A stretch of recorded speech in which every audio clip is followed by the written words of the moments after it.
Hello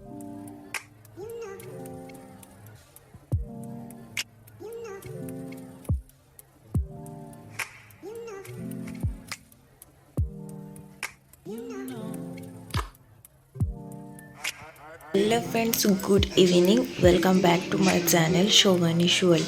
সকাল থেকে একদমই ব্লগটা স্টার্ট করার সময়ই হয়নি। এখন বাজে সন্ধ্যে 6:10 মতো।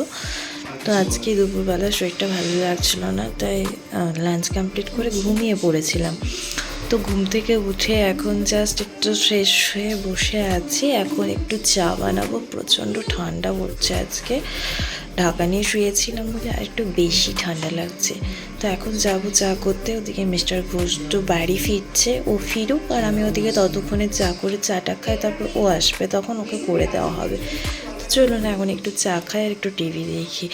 আজকে ঘুমটা বেশ ভালোই হলো, চোখগুলো জ্বালা করছিল কয়েকটা দিন ধরে, খুব ভালোভাবে ঘুম হচ্ছিল না বলে। তাই আজকে দুপুরবেলাটা শুধুমাত্র ঘুমিয়েছিলাম। ভিডিও এডিটিং, আপলোডিং সমস্ত কাজ আমি স্কুল থেকে এসে করে রেখেছিলাম। তো বেশ, চলুন তাহলে এখনকার মতো এইটুকু। চলে এসেছি রান্নাঘরে, চা বানিয়েছে মা। এখন আমি বিস্কিট আর সেও ভাজা নিয়ে নিয়েছি, মাকে দিয়ে এলাম। আর এটা হচ্ছে আমার জন্য। এদিকে মা বসে বসে চা খাচ্ছে, টিভি দেখছে, আর আমিও এদিকে চা খাচ্ছি, টিভি দেখছি। এই একটু টিভি দেখার পর কাজে লেগে পড়বো। তো ততক্ষণেই মিস্টার ঘোষ চলে এসেছে, যাচ্ছে এখন দরজা খুলতে। ওর তো আগের দিন আসার কথা ছিল, বাড়ি আসার। তো আগের দিন যাই হোক কোনো কারণের জন্য, মানে কিছু কাজের জন্য আসতে পারেনি। তো আজকেও বাড়ি ফিরছে।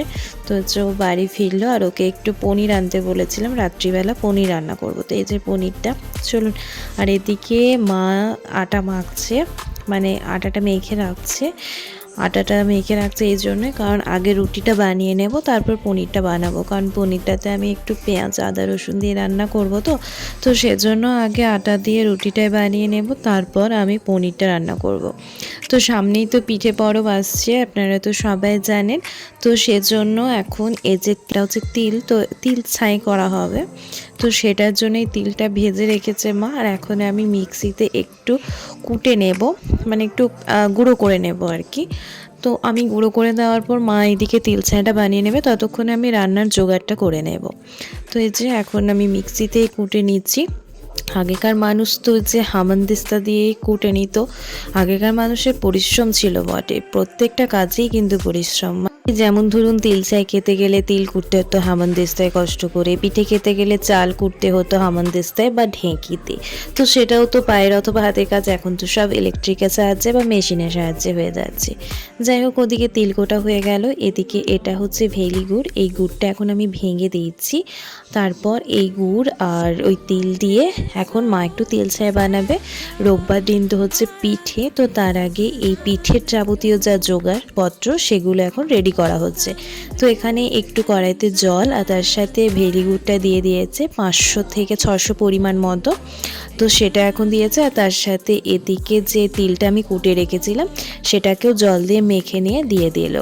এখন এটা ফুটবে মোটামুটি অনেকক্ষণ সময়, প্রায় ধরুন ওই 30 মিনিট মতো তো ফুটবেই।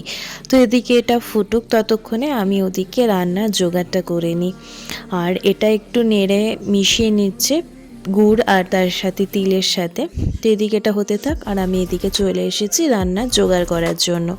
সবজি দেখে হয়তো অনেকে বুঝতে পারছেন কি বানাতে চলেছি, তবুও বলেই দিই, আজকে আমি একটু পনির চিলি বানাবো। কয়েকটা দিন ধরে বেশ ওই সবজি আর ডাল খেয়ে খেয়ে মুখটা পুরো একদম নষ্ট হয়ে গেছে। আজ তাই একটু চিলি বানাচ্ছি। তো প্রথমেই ক্যাপসিকাম নিয়ে নিয়েছি, ক্যাপসিকামটা কেটে নেব। চিলির ক্ষেত্রে তো যাবতীয় বেশি জিনিস তো প্রয়োজন হয় না, ওই ক্যাপসিকাম, পেঁয়াজ, আদা, রসুন, একটু ধনেপাতাটা অপশনাল, আমি এখানে ব্যবহার করেছি, আর একটু কাঁচা লঙ্কা, তার সাথে একটু পেঁয়াজ কলি হলে ভালো হয়। তো পেঁয়াজ কলি যাই হোক আমার কাছে ছিল না, আমি জাস্ট এখানে টমেটো, ক্যাপসিকাম, পেঁয়াজ, আদা, রসুন, কাঁচা লঙ্কা আর একটু ধনেপাতা কুচিয়ে নিয়েছি। সমস্ত কিছু এখন কেটে নিয়েছি, এখন এগুলো ধুয়ে নিয়ে রান্না করব। তার আগে চলুন রুটিটা বানিয়ে নিই, আর ওদিকে দেখি তিল ছাইটার কি অবস্থা। ওটা হলে আমাদের কাজগুলো হবে, মানে রাতের ডিনারের ব্যবস্থাটা করা যাবে। তো তো এদিকে দেখছি তিল চায় পুরোপুরি মোটামুটি 50% হয়ে গেছে। এটা এখন ফুটছে আর এর যে দেখুন তেল ভেসে আসছে। তো এটা এখন মোটামুটি আরও 15 মিনিট মতো ফুটতে থাকবে। এখন বাজে রাত্রি 8টা মতো। তো এদিকে তিল চায়টা হয়ে যাক ততক্ষণে, আর 15 মিনিট, তারপরেই আমি রান্নায় লাগবো আর কি। তো এই যে হয়ে গেছে গল্প করতে করতে। আর ওদিকে দেখুন আমি পনিরটা নিয়ে বসে পড়েছি। পনির আছে এখানে 500 গ্রাম মতো, তবে 500 গ্রাম পনির আমি ব্যবহার করছি না এখানে, মোটামুটি ওই 400 গ্রাম মতো পনির আমি আজকে ব্যবহার করব। তো এই যে পনিরগুলো আমি একটু বড় বড় সাইজ করে কেটে নিয়েছি, খুব একটা ছোট্ট করিনি কিন্তু। তো এটা এখন আমি ম্যারিনেশন করে রেখে দেব। তো ম্যারিনেশনের সময় আমি ভিডিও অন করতে ভুলে গেছিলাম। তো আমি এখানে একটু কর্নফ্লাওয়ার, একটু বেসন, অল্প একটু লবণ, হলুদ, কাশ্মীরি রেড চিলি পাউডার, আর তার সাথে দিয়েছিলাম অল্প একটু সয়া সস, টমেটো সস, আর তার সাথে দিয়েছি আদা রসুনের পেস্ট, আর এর সাথে দিলাম একটু ধনেপাতা। তো এগুলো দিয়ে ভালোভাবে ম্যারিনেশন করে রেখে দিয়েছিলাম। তারপর রুটিটা বানিয়ে এটা এখন একটি ফ্রাইং প্যানে আমি অল্প একটু সর্ষে তেল দিয়ে ফ্রাই করে নিলাম। আমি কিন্তু পনির চিলি রেসিপি আগেও শেয়ার করেছি, ফুল রেসিপি কিন্তু আমার চ্যানেলে অলরেডি আপলোড করা আছে, আপনারা চাইলে চেক আউট করে নিতে পারেন। যাই হোক, এরপর ওই পনিরগুলো ফ্রাই করে তুলে রেখে দিলাম। এখন ফ্রাইং প্যানটায় আরও 1 চামচ মতো সর্ষের তেল দিয়ে পেঁয়াজ ফ্রাই করে নিয়েছি, তার সাথে টমেটো, কাঁচা লঙ্কা, ক্যাপসিকাম সমস্ত কিছু ফ্রাই করে নিয়েছি। এর সাথে একটা কথা বলে রাখি, আদা রসুনের পেস্টটা প্রথমে ফ্রাই করে নিতে হবে। তবে আমার যেহেতু একটু মুডটা খারাপ ছিল, তাই কিন্তু আমি ভুলেই গেছিলাম আদা রসুনের পেস্টটা রয়েছে। সত্যি মানুষের মন ভালো না থাকলে কোনো কাজেই কিন্তু মন বসানো যায় না, আর মন ভালো থাকলে সব কাজই কিন্তু খুব সুষ্ঠুভাবে আর চটচট করে হয়ে যায়। আমার অ্যাকচুয়ালি একটা কারণের জন্য মনটা খারাপ ছিল, তাই আর রান্নার প্রতি কোনো ইন্টারেস্টও ছিল না, আর ভালোও লাগছিল না রান্না করতে। তাও ওই বাধ্যতামূলক করতে হবে আর কি। হাসি মুখে তো সবার সামনেই থাকতে হয়, সে মনে যত দুঃখই থাক আর মনে যত কষ্টই থাক, এটাও একটা আর্ট বলুন, হাসি মুখে সবার সামনে প্রেজেন্ট থাকা। যাই হোক, এদিকে তো আপনারা দেখলেনই আমি কি কি করলাম। তো এখন লবণ হলুদ দিয়ে আরও একবার ভালোভাবে ফ্রাই করে নিচ্ছি। অনেকে আবার চিলি ক্ষেত্রে খুব একটা ফ্রাই করে না, সবজিগুলো একটু কাঁচা কাঁচাই রাখে, তবে আমি একটু ফ্রাই করেই নিলাম বেশি করে। যাই হোক, এবার দিয়ে দিচ্ছি সয়া সস, টমেটো সস। আপনারা চাইলে এখানে কিন্তু চিলি সসও ব্যবহার করতে পারেন, তবে আমি এখানে শুধুমাত্র 2টো কাঁচা লঙ্কা ব্যবহার করেছি। এখন কাঁচা লঙ্কাগুলো দেখছি খুবই ঝাল হচ্ছে, সেজন্য 2টোই ব্যবহার করলাম। আর বাড়িতে যদি বাচ্চা থাকে অবশ্যই ঝালটা একটু মেপে ঝুঁকে দেবেন কিন্তু। তো আর যদিও চিলি একটু ঝালঝালি হয়, যাই হোক বাড়িতে বানাচ্ছি তো সেজন্য একটু ঝাল করলাম, খুব একটা বেশি না। তো ভালোভাবে ফ্রাই করে নিয়েছি সমস্ত কিছু সস দিয়ে। এখন দিয়ে দিলাম কর্নফ্লাওয়ার গোলা জলটি। এখন এটা একটু মাত্র ফুটতে দেবো, মোটামুটি ওই 1 মিনিট মতো, তারপর দিয়ে দেবো পনিরগুলো। এখন এর সাথে একটু জলও দিয়ে দিচ্ছি, পরিমাণ মতোই জল দিচ্ছি, খুব একটা গ্রেভি গ্রেভি রাখার তো দরকার নেই, যেহেতু রুটি দিয়ে খাবো। অনেকে যদি আপনারা খেতে চান এই পনির চিলির সাথে ফ্রাইড রাইস, তবে গ্রেভিটা একটু বেশি করেও নামাতে পারেন। পনির চিলির সাথে অবভিয়াসলি ফ্রাইড রাইসটা বেশি যায়, তবে রুটিটাও কিন্তু খারাপ লাগে না।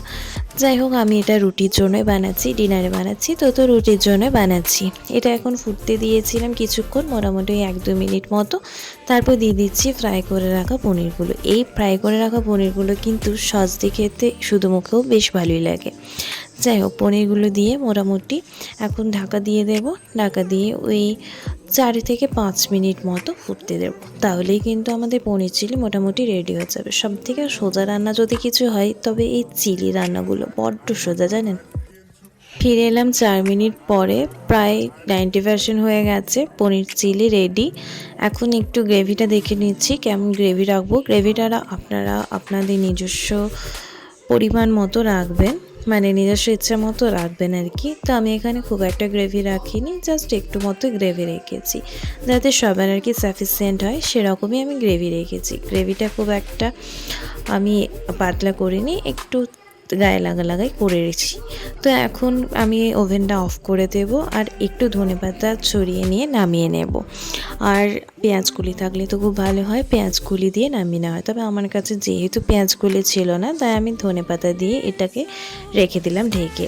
তো এটা এখন সাইড করে রেখে দিলাম, গ্যাসটা এখন পরিষ্কার করে নেব, তারপর খাবারটা দিয়ে দেব, মানে ডিনারটা দিয়ে দেব আর কি। চলুন গ্যাসটা তাহলে ঝটপট করে পরিষ্কার করে নিই, তারপর খাবারটা দিয়ে দেবো। মোটামুটি 9:45 মতো বেজে গেছে। আমরা চেষ্টা করি মোটামুটি 10টার মধ্যে ডিনারটা কমপ্লিট করে নেওয়া, তবে দু একটা দিন দেরি হয়ে গেলে সেটা আর কিছু করার থাকে না। তো এদিকে গ্যাস পরিষ্কার করা হয়ে গেছে, ফ্রিজে দেখি কয়েকটা মিষ্টি রয়েছে, 4টা মিষ্টি। এটা হচ্ছে অরেঞ্জ মিষ্টি। তো এই অরেঞ্জ মিষ্টিগুলো বাবা এনেছিল, তবে মিস্টার বলছিল না বলে এটা আর খাওয়াই হয়নি। মানে মিষ্টি আমি এমনিতেই কম খাই, আর যেহেতু 4টা ছিল তা ভাবলাম যে ও আসুক তারপরেই খাওয়া যাবে। এত বড় বড় ছিল মিষ্টিগুলো যে খাওয়া যাচ্ছিল না। তো এখন তো প্রচুর ঠান্ডা, আর এই ঠান্ডাতে মিষ্টিগুলো ফ্রিজে রেখে আর খাওয়া যায় না, গরম করে খেতে হবে। তো সেজন্য আর অলসগিরি করে আর খাওয়াও হয় না। তো এখন গরম করে নিচ্ছি আমি মাইক্রো ওভেনে মিষ্টিগুলো গরম করলে দেখি বড্ড সুন্দর লাগে খেতে। রসগোল্লা তো সুন্দর লাগে, পুরো মনে হয় যেন এই রসগোল্লাগুলো এক্ষুনি বানানো হলো। যে কোনো মিষ্টি কিন্তু গরম করলে সুন্দর লাগে। তো মাইক্রো ওভেনে আমি এখন 60 মিনিট মতো টাইম দিয়ে দিলাম। 40 মিনিট প্রথমে দিয়েছিলাম, তারপর আরও 20 মিনিট দিয়েছিলাম। তো দেখলাম মিষ্টিগুলো পুরোপুরি গরম হয়ে গেছে। এখন মিষ্টিগুলো বের করে নেব আর খাবারটা আমি সার্ভ করে দেব। এই দেখুন সুন্দর পনির চিলি, সুন্দর গন্ধ বেরিয়েছে কিন্তু। চলুন খাবারটা দিয়ে দিই। রুটি দিয়ে দিচ্ছি, আর এই যে পনির চিলিও দিয়ে দিচ্ছি, আর তার সাথে একটা করে মিষ্টি দিয়ে দেবো। ব্যাস, আজকের ডিনারটা এইটুকুই। তো চলুন আজকের ডিনারটা সুন্দরভাবে কমপ্লিট করে নিই, আর আজকের ভিডিওটি তাহলে এখানেই শেষ করছি। ভিডিওটি কেমন লাগলো অবশ্যই একটা ছোট্ট কমেন্টের মাধ্যমে জানাবেন, আর ভিডিওটি যদি কিছু ভালো লেগে থাকে অবশ্যই একটা লাইক, কমেন্ট আর শেয়ার করে দেবেন। দেখা হচ্ছে খুব তাড়াতাড়ি নতুন একটি ভিডিওর সাথে। ততক্ষণ পর্যন্ত সবাই ভালো থাকুন, সুস্থ থাকুন। আর এই অরেঞ্জ মিষ্টি কার কার ফেভারিট অবশ্যই জানাবেন একটা ছোট্ট কমেন্টের মাধ্যমে। সবাই ভালো থাকুন, ধন্যবাদ।